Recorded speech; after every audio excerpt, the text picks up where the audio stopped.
ইসলামী bank news top 10। উদযাপন হচ্ছে মহান বিজয় দিবস। জাতীয় স্মৃতিসৌধে রাষ্ট্রপতি, প্রধান উপদেষ্টা সহ বিশিষ্টজনদের শ্রদ্ধা। একটি মহল দেশে ভীতিকর পরিস্থিতি তৈরি করছে, অভিযোগ তথ্য উপদেষ্টা রেজওয়ানা হাসানের। স্বাধীনতা বিরোধীরা আবারও মাথাচাড়া দিয়ে উঠছে বলেছেন বিএনপি মহাসচিব মির্জা ফখরুল ইসলাম আলমগীর।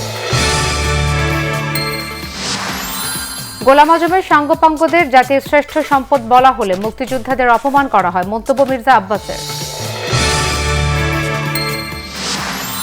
মহান বিজয় দিবসে সেনাবাহিনীর 31 বার তোপধ্বনির মাধ্যমে মহান স্বাধীনতা যুদ্ধে নিহত বীর শহীদদের প্রতি গান স্যালুট। জামাতের আমির ডাক্তার শফিকুর রহমান বলেছেন, সোনার বাংলা করার কথা বলে আওয়ামী লীগ বারবার জনগণকে ধোঁকা দিয়েছে।